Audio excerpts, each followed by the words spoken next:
I was one of dozens of girls that I personally know who were forced into Jeffrey's mansion when we were just kids. When I met Jeffrey, an older guy in massage, to the worst nightmare. But it's so hard to begin to heal knowing that there are people out there who know more about my abuse than I do. Were confiscated from Jeffrey Epstein's house and could help me put the pieces of my own life back together.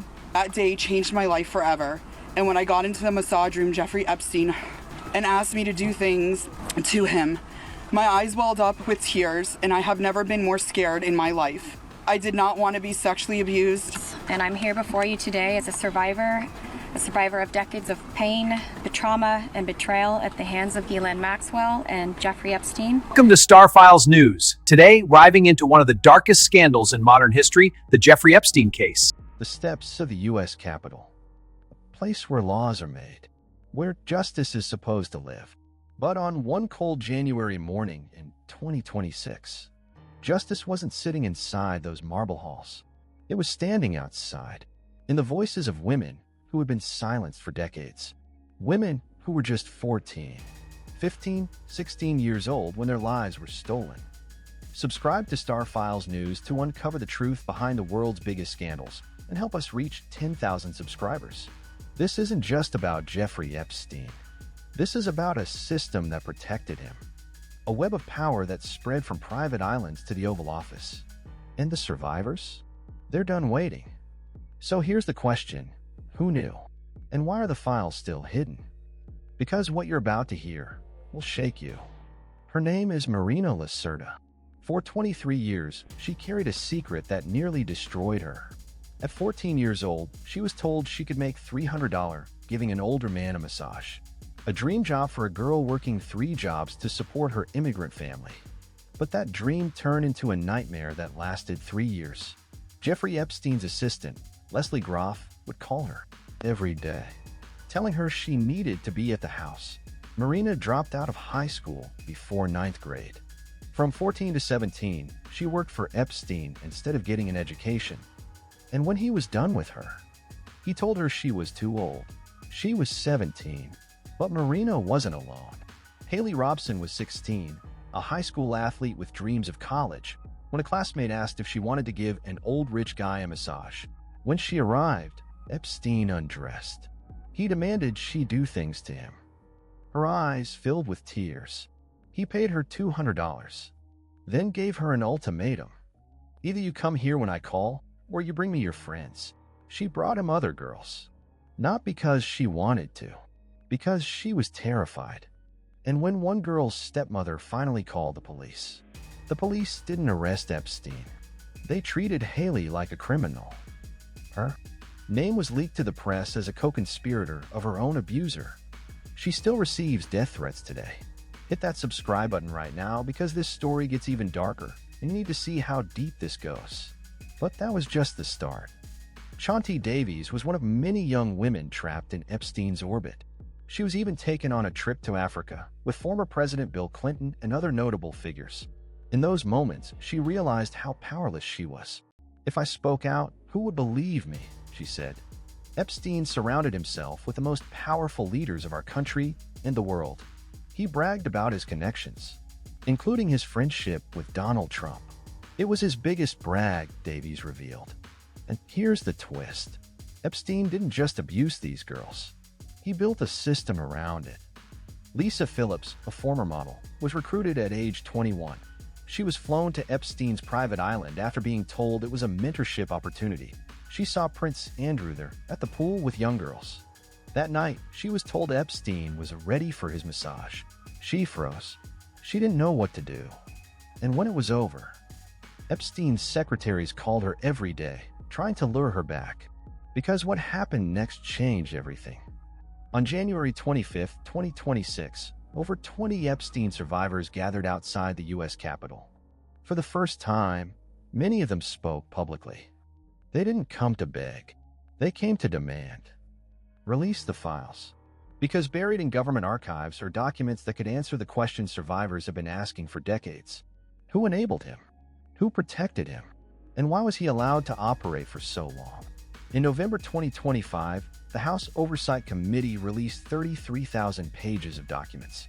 But here's the problem: 97% of them were already public.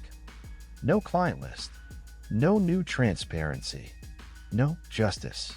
Representative Robert Garcia said it clearly. Don't let this fool you.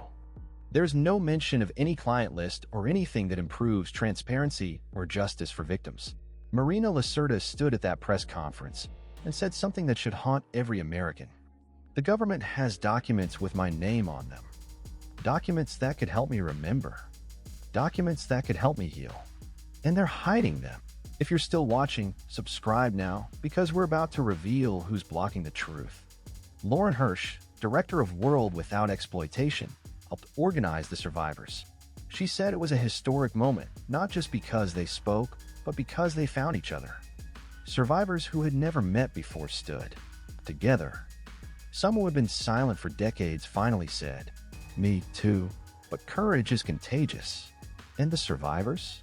They're compiling their own list. Lisa Phillips announced it at the Capitol. "We will confidentially compile the names we all know were regularly in the Epstein world. It will be done by survivors, and for survivors." A lawyer for the accusers explained why they haven't gone public with names yet. They're scared of being sued or attacked because nobody protected them the first time. And the government's response? President Trump called it a Democrat hoax. He said in the Oval Office, "This is a Democrat hoax that never ends." I think it's enough. Enough? Marina was 14. Haley was 16. Chauntae was trafficked across continents. And Trump once told Epstein, when Lisa Phillips was 25 and waiting in his office, "I thought she was 16. Maria Farmer, another survivor, saw Trump at Epstein's office late at night in 1995. She reported it to the FBI twice. Nothing happened. Stay with us, because this isn't over. Subscribe to Star Files News and join the fight for truth. Meanwhile, Ghislaine Maxwell, Epstein's partner and recruiter, sits in prison. She was sentenced to 20 years for sex trafficking minors. But she was just one person. The survivors want to know, why is she the only one being held accountable? Because Epstein didn't work alone. He had lawyers, accountants, pilots, assistants, friends. Some of them were named in recently unsealed court documents. Kathy Ruemmler, former Obama White House counsel and current top lawyer at Goldman Sachs, appear in over 300 emails with Epstein. She advised him on legal strategy. She helped draft responses to the media. She even worked to kill an ABC News interview with survivor Virginia Jeffrey in 2015. The interview never aired. And the consequences? They're still unfolding. So what happens next? Scenario 1. The government releases the files. Names are revealed. Powerful people are held accountable. Survivors finally get the truth they deserve. But let's be honest, when has the system ever worked that fast? Scenario 2. The survivors' compiled list goes public. The court of public opinion does what the justice system refused to do. Reputations crumble. Careers end. And the world finally sees who enabled the monster. But there's risk in that too. Lawsuits, threats, the same system that failed them before, weaponized again. Scenario 3. Nothing changes. The files stay sealed. The powerful stay protected. And the survivors, who gave up everything to speak their truth, are left waiting. Again. Because dynasties fall the moment they start believing they're untouchable. But here's what we're left with. If 97% of the released documents were already public, what's in the other 3%? Why did the Trump administration, who campaigned on releasing the files, call it a distraction and a hoax? And who's really being protected by keeping these documents sealed?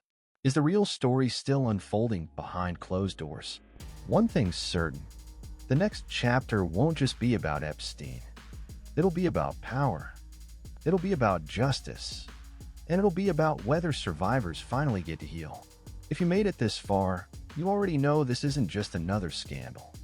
This is a fight for truth. So tell me, who's really pulling the strings behind the biggest cover-up in modern history? Subscribe to Star Files News. Share this video. And let's make sure their voices are never silenced again. Because 10,000 subscribers isn't just a number, it's a movement.